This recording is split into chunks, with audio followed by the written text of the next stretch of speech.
안녕하세요. 예수님의 제자 신민수입니다. 오늘 이 시간에는 선동되기 쉽고 저항력이 강한 민족이라는 제목으로 여러분과 함께 말씀을 나누겠습니다. 첫 번째 부활과 휴거자들과 남은 자들을 위한 32번째 메시지가 되겠습니다. 먼저 기도로 시작하겠습니다. 천지를 지으신 우리 하나님 아버지, 오늘도 이렇게 말씀을 깨닫는 지혜를 주시고 함께 나눌 수 있는 소중한 기회를 주셔서 감사합니다. 하나님 아버지께서 저희들을 사랑하셔서 예수 그리스도의 능력을 저희들의 삶에 경험할 수 있도록 인도해 주심을 감사합니다. 그리고 우리가 믿음을 통하여서 하나님 아버지 앞에서 인내의 믿음을 배울 수 있는 기회를 주셔서 감사합니다. 저희들이 삶에서 수많은 선택을 할 때 그것이 성령님 안에서 바른 선택이 되도록 인도하여 주옵시고 모든 악과 타협하지 않고 끝까지 저항할 수 있는 그러한 사람들로 나올 수 있도록 인도하여 주시기를 간절히 바라며 이 모든 말씀 우리 주 예수 그리스도 이름 받들어 간절히 기도드리옵나이다. 아멘. 자, 여러분, 제가 어떤 이야기를 해드리겠습니다. 여러분이 듣고 잘 생각해 보세요. 어느 강도무리가 있었습니다. 엄청나게 힘이 세고 무장을 딱 하고 총과 칼을 들고 여러 번 사람들을 괴롭히고 강도질을 했던 경험조차 있었습니다. 그런데 그 마을에 굉장히 다복한 그런 집이 있었어요. 재물도 많고 모든 그 집안에 들어가면은 보화가 엄청 많은 것입니다. 그리고 무엇보다도 영향력이 굉장히 높은 그런 가족들이었어요. 그래서 이 가족들을 완전히 제압하고 부를 빼앗고 그리고 그 가족들을 죽인다면 그 모든 영향력을 자기들이 행사할 수 있도록 알고 있었어요. 그래서 이 강도들은 생각을 했습니다. 저것을 빼앗아야겠는데 어떻게 하면 좋을까? 그래서 오밤중에 갑자기 급습을 하는 계획을 세웠습니다. 그래서 다 무장을 하고 총칼을 들고 이러고 집안에 들어갔습니다. 다 모두 다 잘 줄 아는 그런 시간이었는데 마침 그 집이 다들 깨어 있는 거예요. 다 일어나 있는 상태예요. 더군다나 이 강도들이 예측하지 못했던 것은 그 집안에 아이들이 전부 남자인데 유도 선수예요. 힘이 엄청 세고 재능도 있고 그래서 국가대표도 하고 그런 유도 선수입니다. 근데요, 엎친 데 덮친 격이라고 그 유도 선수인 아들들의 친구들까지 다 몰켜와서 두 눈을 똑바로 뜨고 있는 거예요. 그러니까 아무리 강도가 무장을 하고 그렇게 했다고 하더라도 이 태권도 국가선수, 유도 국가선수 이런 아들들이 다 몰려들어서 친구들하고 몰려들어서 그 부모를 지키고 집안의 그 재물을 지키겠다고 막 난투극을 벌이다가 결국에는 강도들이 제압을 당하고 밧줄로 꽁꽁 묶여가지고 그렇게 경찰에 넘겨졌어요. 그랬더니 경찰이 이렇게 말하는 겁니다. 야, 걔네들 아직 강도짓 안 저질렀어. 아무도 안 죽었어. 먼지 하나 갖고 나오질 않았잖아. 우리가 풀어줘야지. 이렇게 말하는 것입니다. 여러분, 이 일이 법치국가에서 일어났다면 기네스북에 나올 일이죠. 도저히 있어서는 안 될 일이고 세계 언론들에게 다 선전이 되고 비난받을 일이겠지요. 그런데 이 비슷한 일이 대한민국에 일어난 것입니다. 여러분, 비상계엄령이라는 것은 전쟁이 일어났을 때 사람들이 다 중구난방으로 준비가 안 된 상태이고 하니 국가 통솔권자가 사람들의 모든 주권을 일시 잠정 중단을 하게 하고 이것을 위임받아서 이 모든 환난을 적극적으로 대처하기 위해서 잠시 동안 국민들을 위해서 그렇게 위임받은 권한입니다. 이것은 아무 때나 쓰는 게 아니에요. 전시 상황 같은 그러한 특별한 경우에만 쓰는 것입니다. 혹은 뭐 백두산이 폭발해서 모든 사람이 한꺼번에 피난 가야 될 때 이것을 잘 정돈하면서 빨리 피난을 보내기 위해서 그때 쓰는 그런 사건입니다. 그런데요, 한 나라의 국가 원수라는 사람이, 대통령이란 사람이 국민들이 자기가 한꺼번에 이 일을 할 수 없으니 그 역할을 좀 효율적으로 해달라 그래서 뽑은 대통령이잖아요. 그러니까 국민들이 세금을 내고 이 세금 낸 돈으로 다 정치도 이렇게 하고 이렇게 잘 분산해서 여러 강요들을 이렇게 선출을 해서 잘 운영해달라 국민들이 맡긴 사람 아닙니까? 그런데 이 국민들을 향해서 총을 겨눈 거예요. 이 비상계엄령을 모든 사람들이 방심하고 있었을 때 갑자기 10시 30분경 그때쯤 해서 갑자기 그렇게 하고 그로부터 몇 분 뒤에 계엄사령관을 임명을 하면서 그냥 탱크고 뭐 헬기고 막 다다다다 하면서 국회라든지 그러한 헌법기관에 막 보낸 거예요. 왜 보냈는가? 국회의원들이 국민들이 또 선출을 했을 거 아닙니까? 대통령이 잘하고 있나 못하고 있나 지키라고 국민들이 그 권한을 견제하기 위해서 국민들이 뽑은 사람들, 국회의원들을 모이지 못하도록 국회를 봉쇄해버리려고 한 것입니다. 그런데요, 국회의원들이 정말 적극적으로 담을 넘고 해가지고 안으로 들어갔습니다. 그리고 갑자기 그 소식을 들은 사람은 자다가 옷도 막 대충 챙겨 입고 거리로 쏟아져 나와 그 무장한 군인들을 막아냈어요. 여러분, 이 사건은 정말 놀라운 것입니다. 국민들이 어떻게 이렇게 한 사람 한 사람 이름도 없는 국민들이 자기의 그 자유, 이 민족의 자유를 수호하겠다고 누가 시키지도 않았는데 뛰쳐나가서 막아낸 거예요. 비상계엄령이 선포됐을 때 그 사람은 알았어요. 이 불법 비상계엄령이 그렇게 선포됐을 때 민간인이 학살당할 가능성도 있다는 걸 알았습니다. 그들은 총칼을 들고 있고 민간인은 아무것도 없는 상태예요. 그리고 이런 일이 일어남으로 인해서 언론을 탄압하게 되면 아무도 아무 소리도 못하게 되는 비상계엄령을 잘했다고 떠드는 그러한 거짓된 언론만 확산시키는 그러한 시국이 되는 거예요. 결국 최종적으로는 국민들의 주권을 다 일일이 박탈한다는 것이죠. 그런데 이거를 국민들이 막아낸 거예요.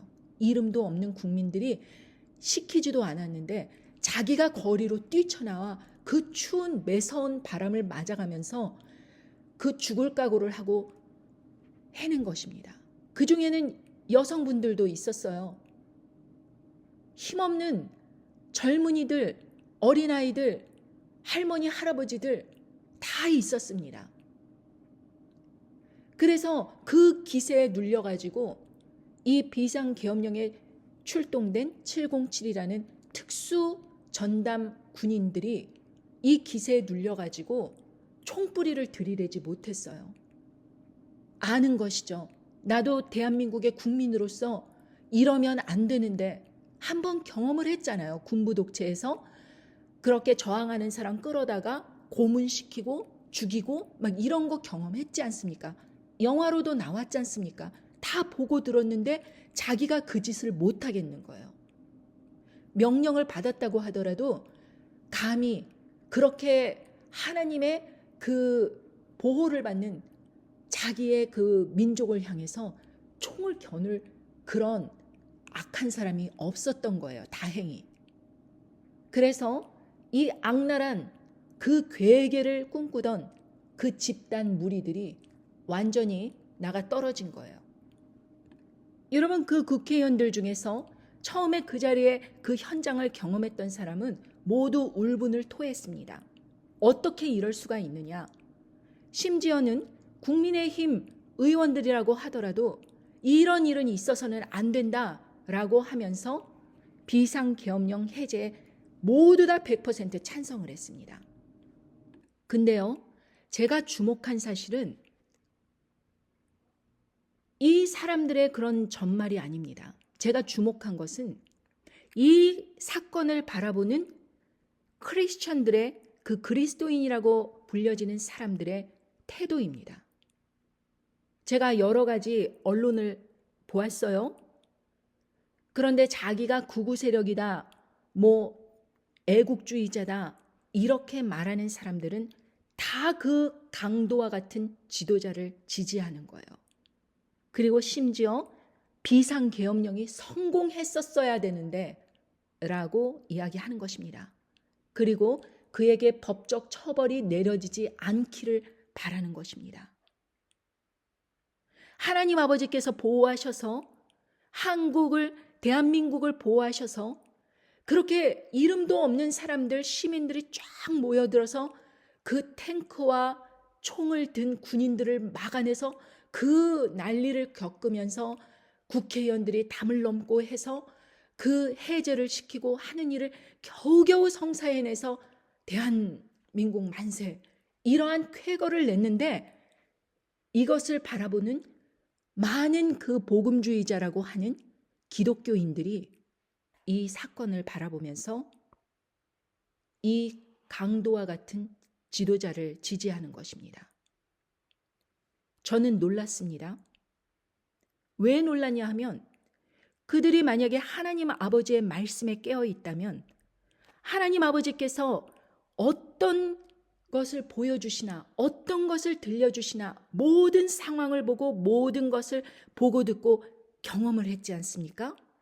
그런데 그 머릿속에 깊이 박혀있는 이 불법한 사람이 저지르는 그 일들에 대해서 그것을 불법이라고 느끼지 않는 이 감각이 마비된, 그러니까 성령님이 안에 안 계신 그 민족주의라든지 애국주의자라든지 우파라든지 이러한 아주 더러운 그런 외식하는 사상이 그 사람들의 삶을 사로잡고 있기 때문에 하나님 아버지의 말씀이 들어가질 않는 거예요. 그 사람과 배우자가 저질렀던 여러 가지가 특검을 받아야 된다, 탄핵돼야 된다, 이 모든 사유가 많은 사람들의 증언에 의해서 매일 새롭게 업데이트되고 있는데도, 그것을 보는데도 그 말에 귀를 닫아버리는 것입니다. 팩트를 보지 않는 것입니다. 무조건 자기가 지지하는 정당과 그리고 그 지도자, 그 사람이 이겨야 된다, 이렇게 생각하는 것입니다. 여러분, 저는 이것을 보면서 만약에 짐승 정권이 설 때 한국인들이 어떻게 받아들일까를 생각해 보았습니다. 왜냐하면 이 지금 지도자가 여태까지 바이든 정권에 굉장히 많은 지원을 했습니다.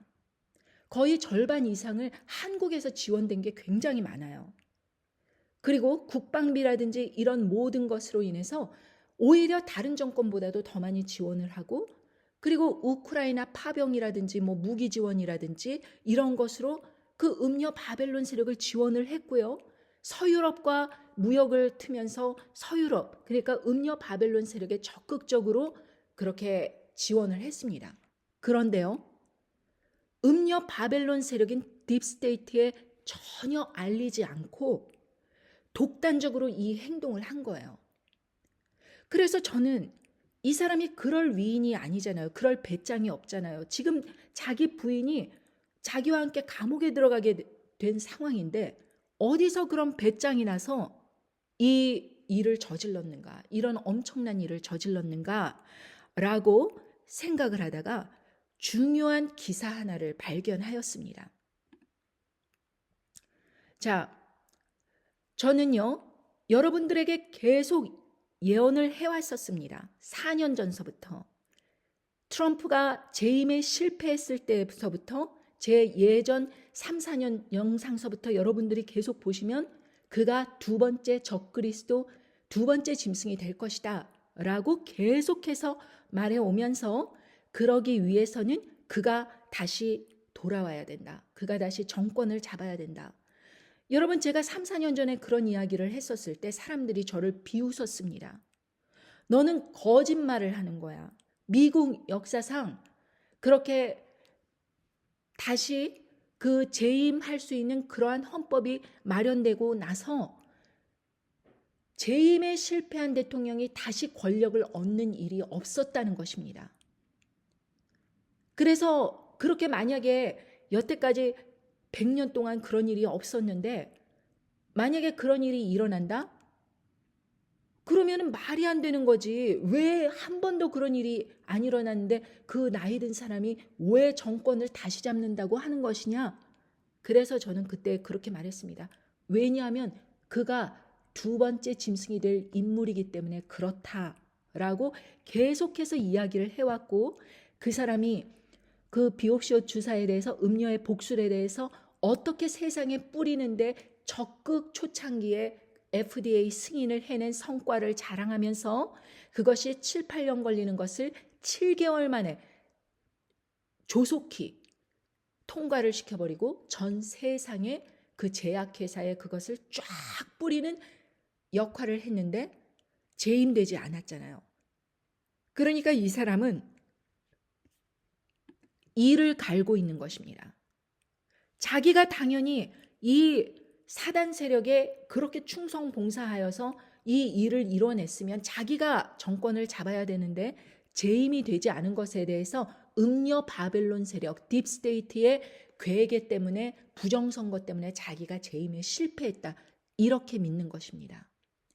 그래서 여러분, 한국이라는 이 특수한 상황의 나라는 굉장히 중요한 그런 요소가 있는데, 일단 하나님 나라의 그 입장에서 보면 이 한국의 크리스천들이, 그리스도인들이 땅덩어리에 비해서 분명히 살아있는, 성령님이 살아계시는, 그 마음속에 살아계시는 그리스도인들이 있습니다.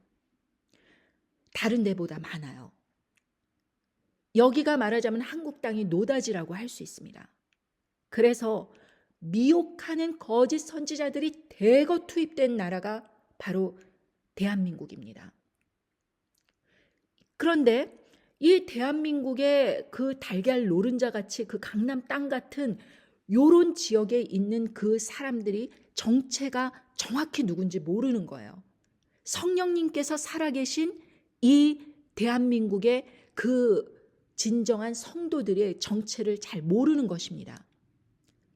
그래서 음료의 복술도 굉장히 많이 뿌리기도 했습니다.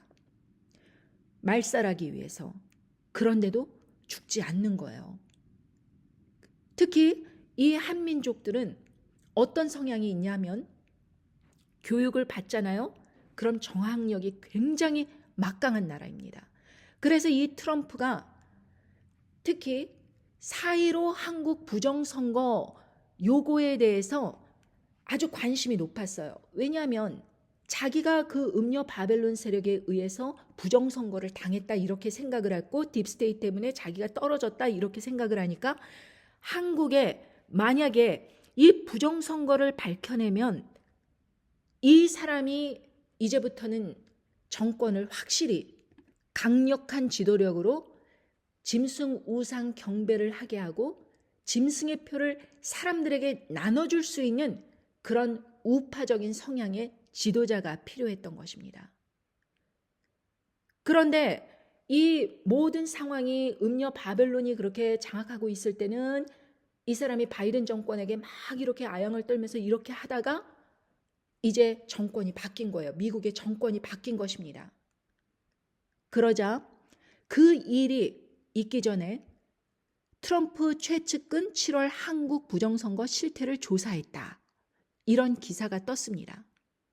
그러면서 자, 여기에서 보면 트럼프 2기 행정부, 아직 자기가 될지 안 될지도 모르지만 미리서부터 이 사단 세력은 준비를 한 것입니다. 이 짐승 정권이 서기 위해서 이 모든 전 세계의 그 통치를 강력하게 하기 위해서 어떻게 해야지 이 미국이 강력한 나라가 되어서 전 세계를 통치할 수 있는 것인가, 이것을 계속해서 연구한 것입니다.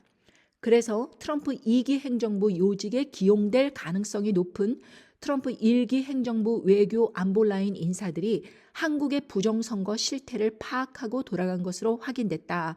이렇게 말하면서 이 두 사람이 한국에 들렸다는 거예요. 그런데 미국 우선주의 정책연구소 그리고 중국 정책구상 의장, 자, 이 사람들이 미국 우선주의 정책, 마가라고 해서 Make America Great Again, 이 표를 가지고 미국을 다시 위대하게 만들겠다라는 표를 가지고 이 사람은 이제 한국의 부정선거를 통해서 그 모든 음녀 바벨론이 그렇게 정권을 잡은 것에 대해서 부정을 하고 이 모든 세력을 척결을 하고 그래서 단일 독재 체제로 그렇게 들어가야 하는데 그러려면은 정당성이 있어야 되잖아요. 사람들로부터 지지를 받아야 됩니다. 사람들로부터 그냥 무력으로 핵폭탄 터뜨려서 막 이렇게 하면은 사람들이 동조하지 않아요. 저항을 합니다. 그러니까 어떻게 하느냐?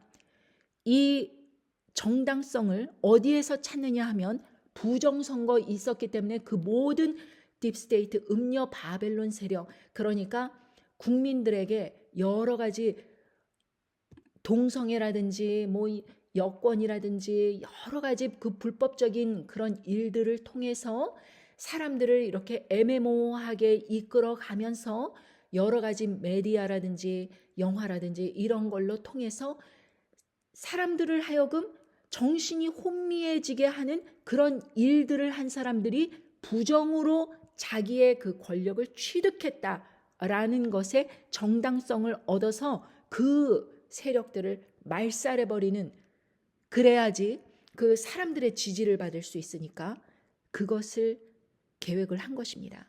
그리고 이 한국이 아주 좋은 실험 대상이었던 거예요.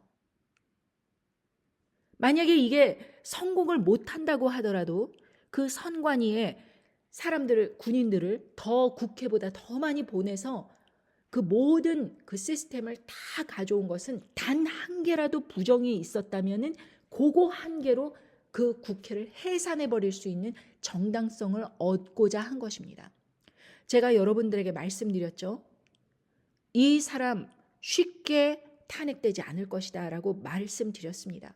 너무나도 국민들은 분명히 보았고 억울하고 너무나도 당한 게 기가 막히고 하니까 막 집회를 하면서 이렇게 하겠지만 이 사람의 뒷배에는 누가 있는 거예요?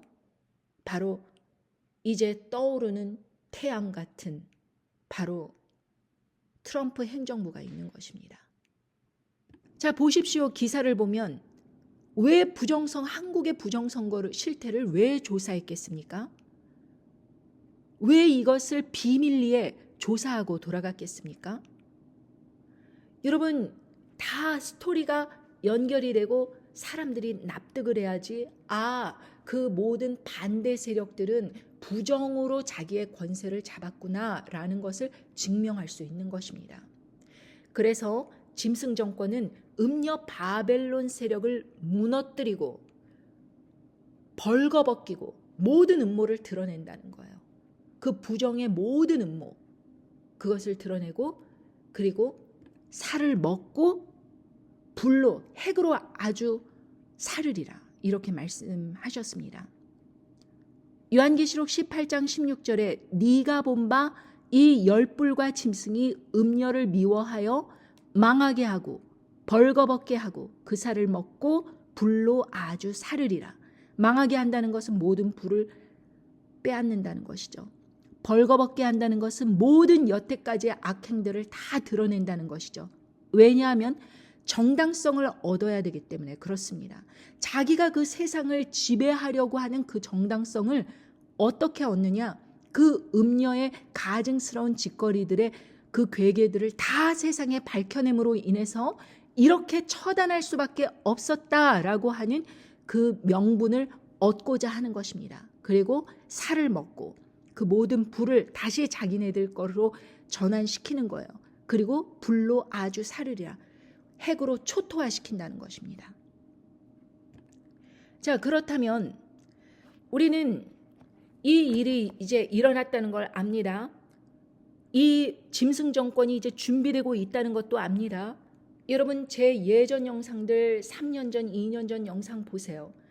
제가 이 사람 지지자라서 그런 것이 아니라 이 사람이 성경에 예언된 그 인물 두 번째 짐승이기 때문에 그렇다. 이 사람이 첫 번째 짐승을 사람들에게 우상, 이미지에게 경배를 시킬 거라 이것입니다. 그런데 여러분, 한국이란 이 민족은요, 이 일을 이미 경험을 했어요. 아주 독특하고 정말 전무한, 이 역사 속에서 전무한 그런 특별한 민족입니다. 여러분들은 일제시대 때 메이지 유신에 의해서 일본 천황 중심으로 제국주의 정책을 펼 때요, 일본 황실에서 그 신사참배를 시킨 것을 모두 다 알고 있습니다. 그런데요, 이 일본이 침략한 그 나라에서는요, 별로 이게 그렇게 큰 문제가 되지 않았었습니다. 그런데 한국에서는 이 신사참배에 대해서 막강하게 저항을 하였습니다. 여러분, 왜 신사참배가 그렇게 위험한 것이냐? 왜 그 우상숭배가 될 수 있는 것이냐? 왜 믿었던 사람도 믿음을 저버리고 그렇게 불못에 떨어지는 운명을 맞이하게 되는 그런 강력한 아주 엄청난 사건이었냐? 그것은 이번 일본 황실에서 BC 660년 그때 태양의 여신 아마테라스 오미카미라는 직계자손 덴무 진무에 의해서 이게 창시되었습니다. 그래가지고 일본 황실은 이렇게 태양의 여신에서 나온 직계자손이기 때문에 신성불가침하다. 그래서 이 일본 황실은 종교뿐 아니라 국가의 정치 원리였어요. 이것으로 국민을 통합하는 재정일치 시스템이었습니다. 여러분, 정치와 이 종교가 따로따로이면은요, 이 정부가 하는 일을 이 종교가 따르지 않을 수 있습니다. 이 종교인들은 자기의 그 믿음이 있기 때문에 이 정치에 따라가지 않아요. 그런데 재정일치가 되면 이 정부가 하는 일들이 바로 그 사람들의 믿음과 직결이 되기 때문에 이게 막강한 힘이 되는 것입니다. 그래서 사단이 막강하게 힘을 행사할 수 있는 거예요. 그래서 재정일치 시스템에서 하나님께서 재정일치를 그렇게 하였을 때 사람들은 바로 하나님을 믿고 그 모든 백성들을 다스리는 원리가 되었던 시기가 바로 모세입니다. 그래서 모세가 지도자일 뿐만 아니라 정치적 지도자일 뿐만 아니라 그 종교적 지도자로서 모세의 말에 거르는 것은 하나님의 말씀을 반박하는 거예요. 근데 재정이 분리되면서 이 영향력이 약화되었습니다. 종교의 영향력이. 하나님께서 허락하신 일입니다. 그런데 이 사단은 이 재정 일치를 통해서 자기의 권한으로 정치를 끌어들이고 그리고 이걸 제도화시켜서 종교까지 자기가 가져가려고 하는 것이 바로 신사참배였습니다. 그래서 모든 그 식민지 민족들에게 신사참배를 강요했던 거예요.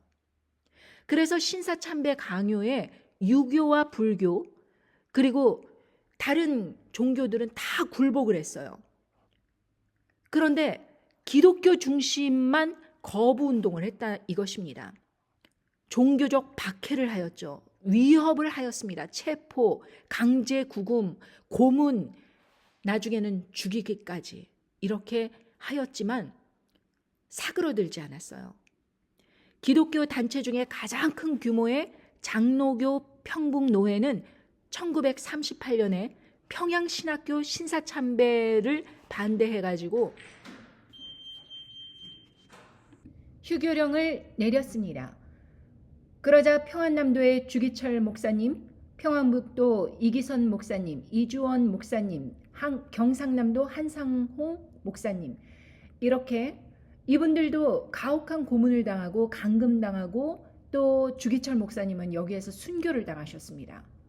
그런데요, 천주교는 1936년도에 이제 결코 이 신사참배에 굴복을 하면서 애국행위라고 이렇게 호칭을 바꿨습니다. 그리고 나서 남장로교회 선교회는 신사참배인 10개 미션 스쿨을 폐쇄해버렸습니다. 광주도 10개 학교 일시 중단하게 되었습니다. 북장로교회 선교회도 1937년 자진 폐교했습니다. 정신여고, 저희 모교이기도 하죠. 폐교 결정하였습니다. 그렇게 많은 그 강금과 폭행과 고문과 그러한 일들이 계속적으로 일어나자 1942년 여러분 광복을 정말 3년 앞두고 결국에는 평안도에 신사참배를 하겠다라고 이렇게 결사 조직을 하게 됩니다. 그래서 여기에 순응을 해서 이제 다 신사참배 교회들을 해야 된다 이렇게 하면서 평안도에서 의결을 보았습니다. 그리고 더군다나 김은균 목사라는 자는 국방 헌금까지 거둬야 된다고 이렇게 이야기를 했는데 조선 예수교 장로회의 감리단화 설치, 국민의례, 국방 헌금, 신사참배, 의문대 강요, 성경 찬송 가사를 수정하고 이렇게 악랄한 짓을 하면서 최필금 목사는 국민정신 총동원 요구 시대에 불응하는 것이 바로 이단이다. 이런 말도 안 되는 그러한 신사참배를 사람들에게 강요하기 시작했습니다. 교회에서. 그런데 결국에는 끝까지 이 남한 쪽은 그 신사참배를 거부하는 그런 운동이 계속해서 이어지고 있었고 평안도는 결국에는 신사참배에 굴복함으로 인해서 지금의 북한이 어떠한 상황에 처했는지 여러분은 이제 보고 계십니다. 그 3대 부자가 그 자신들의 동상에다가 참배하라는 경배하라는 그러한 일로서 모든 북한 그 국민들을 이제 고문하고 불응하는 사람들은 약탈하고 감금하고 폭행하고 이러한 일들이 거기에서는 계속되게 된 것입니다. 여기에서 1942년에 복음교회 최태용 목사라는 사람은 신을 섬기듯 일본을 섬겨야 된다며 징병제 또한 예찬하였습니다. 결국 이 마지막 때에는 주기철 목사님처럼 끝까지 재정일치 시대에 이런 신사참배 같은 정치와 그 경배가 한꺼번에 묶어진 그런 일이 짐승 정권에서 일어난다. 이것입니다. 그때 우리는 순교적 믿음으로 나오지 않는다면 이 모든 강압과 고문과 그리고 죽음을 위협하는 위험 속에서 도망다니고 이런 일 속에서 결국에는 굴복하게 되는 거예요. 이것이 그냥 하루 이틀로 끝나면은 시위라도 하고 이렇겠지만 이것이 3년 반 계속적으로 이렇게 이어진다면 사람들이 탈진을 하는 것입니다. 버티질 못하는 것입니다. 여러분 요한계시록 13장에서 내가 보매 또 다른 짐승이 땅에서 올라오니 새끼 양같이 두 뿔이 있고 용처럼 말하더라. 이 두 번째 짐승은 사람들이 보기에 정말 저 사람은 우리의 지도자다라는 식으로 지지를 받습니다. 그리고 대통령도 되지요. 그런데 두 뿔이 있고 용처럼 말한다는 것입니다. 말도 안 된 참남한 이야기를 하면서 자기 자신을 높이는 것입니다. 그런데 이상하게 기독교 인사들이 이런 사람들을 따라간다면 어떤 일들이 생겨날까요? 우파라고 하면서 민족주의를 내세우면서 어떠한 사람들이 혹하고 그런 감동할 만한 그런 것으로 사람들을 꿰는 것입니다. 아무리 악한 짓을 저지르고 사람들에게 총뿌리를 들이대고 사람들을 살상할 수 있는 군대를 배치하고 그런다고 할지라도 그런 것이 보이지 않는 거예요. 이 사람의 지도력만 보이는 것입니다. 이 사람의 좋은 점만 보이는 거예요. 자기의 지도자다.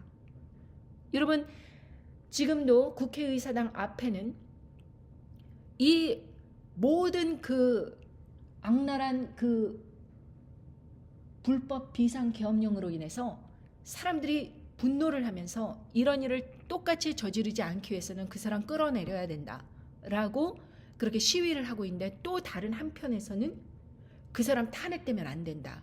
이 모든 것을 보고도 그렇게 이야기하는 사람들이 있어요.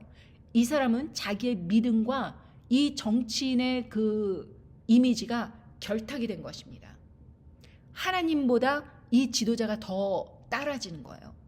그래서 여러분, 지금 만약에 여러분의 교회가 그렇게 악행을 저지른 사람을 지지하고 그 사람 대통령 탄핵 결사반대 이런 식으로 이야기하면서 40일 동안 금식 기도해야 된다, 이런 식으로 이야기하는 사람들은 대부분 자기의 민족 그 이미지, 그리고 이 믿음, 이 모든 것이 변질이 된 거예요.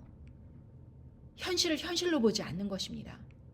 자기의 그 이권과 지지하는 정당과 그리고 지도자 이 사람에게 더 많은 그 믿음이 기울어진 것입니다. 굉장히 위험한 상태이죠. 그리고 한국 사람들은 선동되기가 쉽습니다. 여러분, 음녀 바벨론도 선동을 할 수 있어요. 그러나 짐승만큼 강력하게 선동하긴 힘듭니다. 왜? 짐승은 민족을 내세워요. 애국심을 내세웁니다. 그리고 정당성을 내세웁니다. 아무리 자기가 나쁜 짓을 하고 참혹한 짓을 하고 사람들을 고문하고 사람들을 죽이고 한다고 하더라도 그 정당성으로 사람들에게 지지를 받는 거예요. 그래서 요한계시록 13장 14절에 보면 짐승 앞에서 받은 바 이적을 행함으로 땅에 거하는 자들을 미혹하며 땅에 거하는 자들에게 이르기를 칼에 상하였다가 살아난 짐승을 위하여 우상을 만들라 하더라. 저가 권세를 받아 그 짐승의 우상에게 생기를 주어 그 짐승의 우상으로 말하게 하고 짐승의 우상에게 경배하지 아니하는 자는 몇이든지 다 죽이게 하더라. 여러분, 일본 식민지 그 때에는 사람들이 일본 자체에 대해서 거부하는 그런 반감이 많았습니다. 그런데 이 첫 번째 짐승은 핵으로 초토화된 그 상황에서 사람들에게 식량 공급하고 온갖 좋은 일을 한 것처럼 그렇게 보여지고 정말 지도력이 있고 사람들에게 선행을 베푸는 사람들로 그렇게 보이기 때문에 이 두 번째 짐승이 자기를 따라라 하는 것이 아니고 이 첫 번째 짐승에게 경배를 하라, 이 짐승의 우상 이미지에게 경배를 하라, 이렇게 시킨다면 사람들은 이 지도자가 거짓 선지자이고 이 지도자가 거짓 선지자와 마찬가지로 이 우상, 이 짐승, 첫 번째 짐승, 이 사람에게 경배할 수 있는 그런 모든 토대가 마련이 된 것입니다. 사람들은 선동이 되면 저항하지 않아요.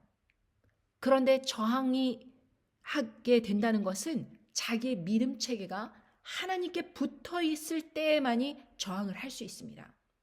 우리는 역사에서 배웠듯이 끝까지 주기철 목사님처럼 끝까지 신사참배 거부한 그런 목사님들이 계셨어요. 진정한 제사장이죠. 우리도 이 시대의 제사장으로서 하나님 앞에 붙어 있다면 이렇게 정치와 믿음을 결탁시키는 사람을 특히 조심해야 됩니다. 그 사람들이 짐승 정권에 붙게 되는 지도자이기 때문입니다. 각 나라의 지도자가 짐승과 함께 결탁이 되어서 짐승의 그 내린 지령을 그대로 국민들에게 실천한다면, 특히 이 국민들로부터 미움을 받는 그 지도자가 전혀 국민들에 대한 사랑이 없이 이 모든 명령을 실행하게 된다면 여기에서 짐승의 우상에게 경배하지 아니하는 자는 몇이든지 다 죽이게 하더라. 이 일이 분명히 벌어질 수 있는 거예요. 아까도 보았듯이 그 두 번째 짐승이 등극을 하면서 한국이라는 나라에 초점을 두고 있습니다. 이것을 통해서 음녀 바벨론을 처단하는 것에 시뮬레이션을 해보고 있는 거예요. 음녀 바벨론이 딥스테이트가 어떻게 했습니까? 부정선거를 치렀다고 미국 국민들의 절반이 그렇게 믿고 있다라는 것입니다. 이것은 자신이 정권을 가졌을 때 음녀 바벨론을 처단할 수 있는 아주 좋은 요소가 돼요. 그래서 그 성관위에 가서 그걸 뜯어가지고 내장집을 다 뜯어가지고 컴퓨터니 무슨 여러 가지 그 인포메이션이니 데이터니 이런 걸 다 가져간 이유가 샅샅이 조사해보고 여기에서 어떤 부정행위를 다 색출하려고 하는 거예요. 그래서 단 한 개라도 발견된다? 그것으로 명분이 되는 것입니다. 그래서 지금은 꼬리를 내린 것 같이 보이지만 싸움은 끝나지 않았다. 결국 음녀 바벨론은 핵으로 멸망당한다고 그렇게 하였는데 타격이 있겠죠. 대한민국의 음녀 바벨론에 모든 투자가 들어가 있기 때문에 음녀 바벨론 딥스테이트는 이러한 일들이 일어났을 때 자기의 돈들을 막 회수를 했어요. 우리말 듣지 않는 너희 나라에 내 돈 투자하기 싫어. 이런 식으로. 그래서 그 짧은 시간 안에 국민의 GDP의 6%인가가 떨어졌다는 이야기를 들었어요. 여러분, 이건 엄청난 액수입니다. 이거는 시작에 불과해요. 한국에 있는 그 투자된 외국계 자본, 그 딥스테이트, 큰 손, 왕들을 다스리는 그 큰 손들이 쫙 빠져나가면 another IMF가 올 수 있어요. 또 다른 IMF. 그렇기 때문에 여러분들께서 그러한 경제적 위기 상황을 지금 준비하셔야 된다. 현금 확보와 그리고 달러로 바꾼다든지 이러한 실질적인 노력들이 필요해요. 가능하다면 정말 돈이 많은 사람들이라면 그래도 핵이 떨어지지 않을 곳이 어디일까요? 그 짐승 정권이 서는 곳. 그래서 세상을 다스리는 그 중앙, 거기는 핵으로 위협을 받을 일은 없겠죠. 미국의 정치의 수도, 그 일대는 안전한 것입니다. 그러나 미국이라고 하더라도 다 그렇진 않겠죠. 음녀 바벨론이 장악한 캘리포니아, 할리우드가 있고 또 라스베가스가 있는 카지노, 도박, 그런 모든 인신매매, 그런 불법적인 일들이 많이 일어나는 네바다, 그리고 빅텍 컴퍼니들이 축약되어 있는 샌프란시스코, 그런 데가 벌써 이제 사람들이 점점 다른 주로 떠나고 있어요. 냄새를 맡은 것입니다. 자본이 떠나가고 있다는 것을 알게 되는 것입니다. 그러나 이제 그런 요지들을 위협받을 수 있겠죠. 핵으로. 그러니까 여러분들이 돈이 많다면 이쪽에 오면 되지만 환율 때문에 예전에는 밀리언만 가지면 이민을 올 수 있었어요. 10억만 가지면 투자 이민을 올 수 있었어요. 근데 그게 2밀리언이 됐습니다. 몇 년 안에. 그러면서 2밀리언이 한국의 환율로 바꾸면 30억입니다. 10억에서 30억으로 바뀐 거예요. 그러면 10억에서 30억 가까이로 이렇게 바뀌어졌다면 이 모든 이민, 투자 이민 오는 그 경비가 훨씬 높아진 것입니다. 3배가량 높아진 것이죠. 그러니까 이 상황은 아주 심각한 상황이고, 그러나 접종률이 낮은 후진국 같은 아프리카 쪽이나 아니면은 뭐 고원이 있다거나 그런 곳, 접종률이 베트남 이런 데도 높거든요. 중국도 높습니다. 특히 타이완 이런 데도 높아요. 그러니까 접종률이 낮은 곳은 음녀 바벨론의 그 투자 금액이 별로 이렇게 들어가지 않은 곳은 접종률이 낮습니다. 그러니까 여러분들께서 다른 곳으로 이주하는 것도 생각해 보셔야 돼요. 한국 안에 있다면 산속 같은 뭐 태백산맥 이렇게 있으면은 거기에 강원도라든지 어디 그런데 좀 집을 사놓고 이주를 할 수도 있겠죠. 그러나 지금 이런 상태로 많은 사람들이 아무런 준비도 없이 지금 이런 일이 실질적으로 벌어졌을 때 이 사람이 빨리 탄핵되어야 된다 말은 하고 있지만 이 능력을, 이것을 실행할 능력이 없는 거예요. 왜? 협조들을 안 해요. 이 우파 진영의 사람들의 지지를 받아서 아직도 이 국민의힘 정당에서는 자기네들에도 기회가 있다라고 생각을 하는 것입니다.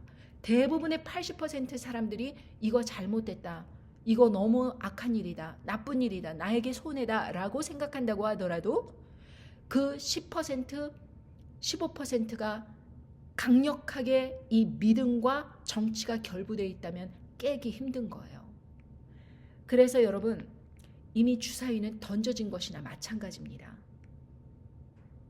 믿는 구석이 있기 때문에 이런 일을 저지른 거예요. 그리고 그 사람들이 특히 가져간 그것에서 부지런히 뭔가를 찾고 있을 것입니다. 그렇다면 누가 더 빠를까요? 탄핵시키려고 노력하는 국민들과 야당 지도자들의 모든 노력들이 더 빠를까요? 아니면 이 모든 부정선거로 통하여서 너네들은 선출된 거니 너네들이 처벌을 받아야 된다라고 반격을 하는 그 사람들의 힘이 더 클까요? 저는 이 대세가 이미 음녀 바벨론 세력이 힘을 잃어가고 딥스테이트가 힘을 잃어가고 짐승 정권이 강력하게 뭉치고 있는 이러한 전 세계적인 움직임 속에서, 이 우파들의 움직임 속에서, 이 민족주의, 강력한 지도자, 이 모든 핵을 가진 나라들의 응집하는 이런 속에서 여러분, 저는 이미 우리는 이 돌아가는 전 세계의 그 돈의 흐름과 모든 세력의 흐름, 이런 것을 감지하고도 아무런 준비를 하지 않고 내일도 오늘과 같으리라고 생각을 하면서 그냥 넋놓고 있는다면 그것은 정말 지혜롭지 못한 미련한 처녀들로서, 다섯 처녀들로서 아무리 경고를 한다고 하더라도 그 믿음이 서지를 않는 거예요. 근데 아무리 새롭게 이 말씀을 들었다고 하더라도 이 말씀을 듣고 자기 자신을 딱 준비하는 사람들이 있습니다. 그 사람들은 성령님께서 움직이시는 사람들입니다. 그 사람들은 많은 말이 필요 없는 거예요. 여러분, 북한 정권에서도 분명히 지하 교회에서 자기의 믿음을 사람들이 신고당하고 핍박당할까 봐 바깥으로 말은 못하고 있지만 절대로 그 우상에게 경배하지 않고 자기의 그 믿음을 끝까지 지키는 그런 아주 극소수의 사람들이 아직도 그 70년의 세월이 흐를 동안 지하에서 제너레이션 투 제너레이션, 대대를 거쳐서 아직도 남아있다고 봅니다.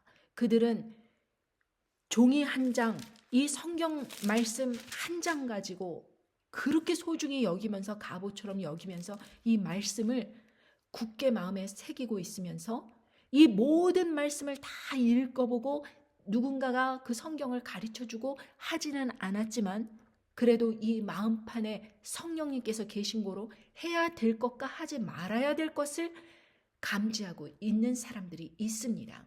그 사람들은 바르게 판단하겠죠.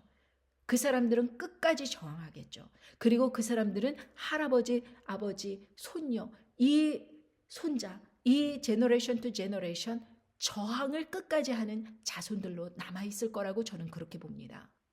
그리고 한국, 대한민국에서도 이렇게 음녀 바벨론이 장악을 하고 있고 그렇게 우파적인 성향의 그 악한 지도자를 끝까지 대통령 탄핵은 안 된다고 외치면서 그 지지하고 있는 그 사람들 사이에서 분명히 어느 곳에도 속하지 아니하고 하나님 아버지만을 바라보며 끝까지 저항을 할 세력들이 있다고 봅니다. 그 사람들은 이 두 곳에 속하지 않은 사람들이에요.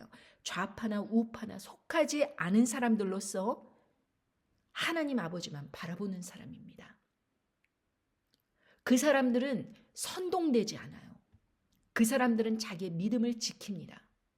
그 사람들은 이렇게 해야 된다, 저렇게 해야 된다 아무리 말을 한다고 하더라도 이 전 세계적인 흐름을 저처럼 읽고 끝까지 믿음을 지키는 사람들입니다. 저항하는 사람들이죠. 여러분, 이것은 마치 어떤 것과 마찬가지냐 하면 절대 미각이라는 게 있죠. 딱 맛을 보면 여기 간장, 후추, 소금, 마늘 들어갔네. 딱 아는 사람들이 있어요. 이거는 설탕의 비율이 어느 정도 되고 소금의 비율은 요만큼 되고 절대 미각이지요. 아는 사람들이 있어요. 여러분, 음악에서도 귀로 들으면서 이것을 그대로 연주해내는 사람들이 있어요. 절대 음감입니다. 여러분, 저도요, 라디오에서 흘러나온 뭐 이런저런 음악을 듣고 저는 전문적으로 피아노라든지 음악이라든지 뭐 가창력이라든지 이런 거 배워본 적 없거든요. 성악이라든지 이런 거 배워본 적 없습니다. 그런데 전문적으로 배우지는 않았고 그것을 전공한 사람도 아닌데 저는 무슨 음악을 들으면은 피아노를 칩니다. 그 곡을 연주를 해요. 그리고 제가 작곡도 합니다. 어떻게 작곡하냐고 저에게 물어보잖아요. 저는 모릅니다. 제가 어떻게 이 곡을 작곡하게 되었는지. 그냥 제 마음이 따라가는 대로 작곡을 하는 것입니다. 제가 예를 들어 드리겠습니다.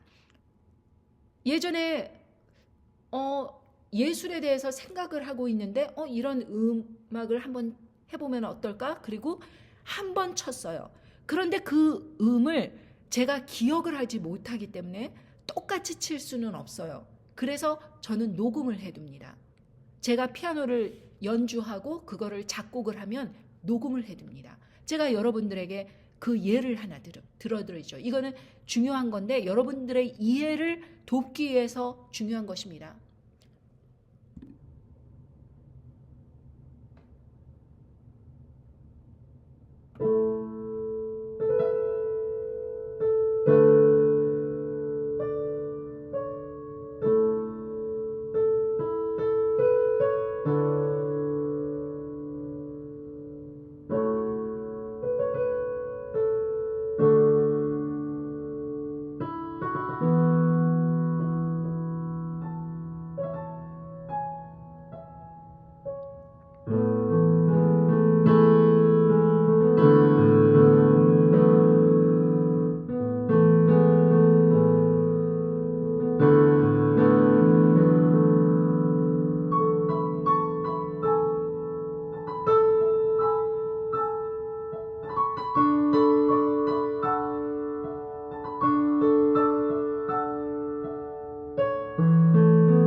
자, 제가 직접 작곡한 것입니다. 저는 이런 식으로 그냥 피아노에서 손이 가는 대로 그 음악들을 작곡을 합니다. 수십 개, 수백 개 그런 식으로 모두 작곡을 하고 제가 좋아하는 그런 장면이라든지 이런 거를 깨달으면서 이제 그 말을 전하듯이 어떤 시를 짓듯이 그렇게 음악으로 표현을 하는 거예요. 근데 누군가 저에게 가르쳐 준 적이 없습니다. 이것은 이런 화음으로 하고 이렇게 하고. 그러나 저는 저를 그렇게 표현을 하는 거예요. 똑같습니다, 여러분. 성령님께서 안에 계시면 어떤 교육을 받지 않는다고 하더라도 그 성령님의 역사가 마음에서 증거되는 것입니다. 삶이 바뀌는 거예요. 이 세상을 바라보는 관점이 바뀝니다. 성경 말씀이 이해가 되는 거예요. 그래서 끝까지 인내의 믿음으로 나올 수 있는 거예요. 북한에 있는 사람들이 성경 말씀을 매주마다 이렇게 모여서 말씀 듣고 이러지 않음에도 불구하고 자기 스스로 성령님이 안에 계심으로 인하셔서 자기가 어떤 것을 선택해야 되고 어떻게 나가야 될 거고 어떤 말을 해야 될 거고 누구를 믿어야 될 거고 누구를 함께 해야 될 것이고 그런 매 순간순간마다 틀리지 않는 거예요. 왜냐하면 북한같이 위험한 곳에서 누구를 믿고 따라가다가 그 사람이 나를 신고하고 그것 때문에 온 가족이 위험에 당하게 된다면 큰일 아닙니까? 바로 우리는 성령님께서 우리 안에 계실 때 이러한 누가 가르쳐주지 않아도 마음에서 나오는 지혜가 있게 되는 거예요. 그래서 목사 교회가 이 사람이 탄핵되지 않도록 우리 다 같이 광장에 나가서 기도를 해야 된다라고 말했을 때 쫓아가지 않는 것입니다. 여러분, 이것은 너무나도 중요하죠. 왜냐하면 이 마지막 때에 하나님 아버지 안에서 거룩하게 순교하는 자들로서 나오기 위해서는 이런 미혹에 이끌리지 않는 것이 정말 중요한데 이렇게 미혹에 이끌려 버리면은 이 선동이 돼 가지고 저항력이 무너뜨려지면 이렇게 신사참배에 참여를 하게 되는 것입니다. 여기에 신사참배한 목사가 남한에 내려와서 굉장히 유명하게 큰 교회를 지어서 사람들을 많이 인도를 한다고 그러는데 그런 사람들에게서 배운 그 말씀 온전하지 않겠죠. 그 말씀 안에 성령님이 안 계시니. 그래서 여러분, 숫자가 중요한 것이 아닙니다. 한 사람이 됐든 두 사람이 됐든 세 사람이 됐든 10사람이 됐든 그 사람이 한 사람이라도 정말로 예수님을 믿는 그러한 저항력 있는 이 세상의 풍조에 따라가지 않고 이 연어가 물살을 거슬려서 거꾸로 올라가는 그러한 저항력이 있다면 그 민족은 살고 그러한 개인은 살게 되는 것입니다. 어떤 사람은 그런 얘기를 했어요. 나라가 있어야 믿음이 있는 것이다. 반대입니다. 믿음이 있어야 그 믿음이 있는 사람으로 인해서 주위 사람들에게 똑같은 믿음이 전해지고 그 사람들이 모여서 나라를 형성하는 것입니다. 믿음이 먼저입니다. 나라가 있어야 종교가 있다? 거짓말입니다. 나라가 있어야 믿음이 있다? 거짓말입니다. 종교로서 여러분들에게 말씀드리는 것이 아니고 저는 믿음을 전하는 것입니다. 마지막 때 우리가 밀실에 들어가서 우리 자신을 지키면서 간절히 하고 있을 때 이때도 선동하는 세력이 이 짐승 정권을 따라야 된다고 하는 특히 우파 세력이 그런 짐승 정권을 지지하고 있죠. 그런 사람들이 이렇게 음녀 바벨론을 불로 무너뜨리고 핵으로 무너뜨리고 이 짐승 정권이 이제 강력하게 떠오르니까 그 짐승 정권이 신처럼 여겨지는 것입니다. 그런 사람들이 너희들 제대로 믿으려면 아까 그런 얘기를 했다 그랬죠? 그 복음교회 최태웅 목사라는 사람은 신을 섬기듯 일본을 섬겨야 된다. 그게 하나님을 섬기는 것이다. 이런 식으로 이야기를 했다 그랬죠? 그런 식으로 선동을 한다는 것입니다. 정치와 제사, 믿음을 결탁시켜 버리는 거예요. 그래서 마태복음 24장 26절에 그러면 사람들이 너희에게 말하되 보라 그리스도가 광야에 있다 하여도 나가지 말고 보라 골방에 있다 하여도 믿지 말라. 이렇게 말씀하셨습니다. 그러니까 어떤 큰 부흥이 있다, 모임이 있다, 너네 그렇게 밀실에 들어가 숨어 있지만 말고 나와라 우리랑 같이 예배하자, 하나님 아버지의 복음을 전하자, 이러면서 선동을 한다 그러더라도 따라가지 말라고 하는 것입니다. 그리고 골방에 있다, 어디 조심스러운 비밀 결사 조직이 있어갖고 우리 함께 모여갖고 기도하고 이럽시다, 그래도 믿지 말라는 것입니다. 따라가지 말라는 것입니다. 그거 듣지 말라는 것입니다. 예수님께서 이렇게 말씀하셨습니다. 그 다음 절에 번개가 동편에서 나서 서편에 번쩍임 같이 인자의 임함도 그리하리라. 예수님께서 각자의 개인을 쫙 하늘로 올려가시는 것입니다. 죽음이 있는 곳에는 독수리들이 모일지니라. 죽은 시체가 있는 곳에는 그것을 뜯어 먹으려고 새들이 모이는 거예요.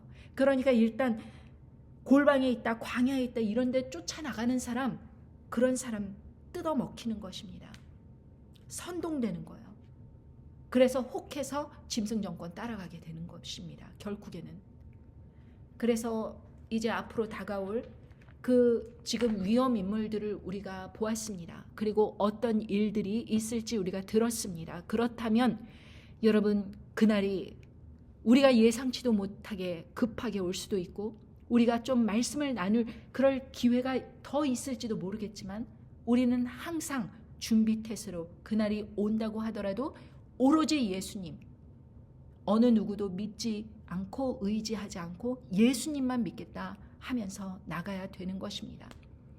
여러분, 우리는 솔직히 말해서 기독교 단체가 이런 나쁜 악한 일을 저지른 것에 대해서 탄핵하면 안 된다. 왜냐하면은 더 나쁜 사람이 정권을 잡기 때문에, 그거 야당 지도자가 잡기 때문에 그 사람이 얼마나 나쁜 줄 아냐, 뭐 어쩌고 저쩌고 하면서 그 사람 탄핵되는 걸 막아야 된다, 이런 식으로 여러분들을 선동하겠지만 여러분들 거기에 반응하시면 안 됩니다. 나쁜 것은 나쁘다고 얘기할 수 있는 용기가 있어야 돼요. 그 여당 지도자들 얼마나 개인적으로 보기에, 전 세계가 보기에 얼마나 답답합니까? 그렇게 사람들에게 악한 일을 갑자기 기습적으로 총을 겨누는 군인들을 풀어서 그런 일을 저지르려고 했는데 그 일이 일어났는데, 그런데도 불구하고 떠나지 못하는 거예요. 그 사람을. 왜? 자기도 약점이 잡혀 있을 테니까. 그 사람 탄핵되고 뭐 어쩌고 하고 그러면은 그 사람이 또 이런저런 일로 같이 연루가 된 사람들이 당에서 여기저기 나오고 모든 사람들이 구린내가 나니까 그 사람 무너지면 다른 야당 지도자가 될 거고, 야당 지도자들은 그 사람들을 다 하나하나씩 쥐새끼 잡듯이 다 끄집어낼 테니까 그게 두려운 거예요. 그래서 이 사람을 싫으면서도 따라갈 수밖에 없는 거예요. 문제는 무엇이냐? 깨끗하지 못했기 때문에 따라가는 것입니다. 자기가 떳떳하고 깨끗하고 약점 잡히지 아니하고, 그리고 자기가 이 사람으로 인해서 한 자리 해볼까 하는 그러한 욕심 없으면 떠날 수 있습니다. 악인을 떠날 수 있어요. 악인을 떠나지 못하는 이유는 바로 그 사람이 똑같이 그런 일에 연루가 돼 있으니까, 이 보호막을 벗어버리면 불안한 거예요. 그러니까 그 당 안에서 온갖 추잡하고 더럽고 그런 일들이 일어난다고 하더라도 그래도 그 안에 있는 게 안전하게 느껴지기 때문에 따돌림을 당하지 않기 위해서 그대로 있는 거예요.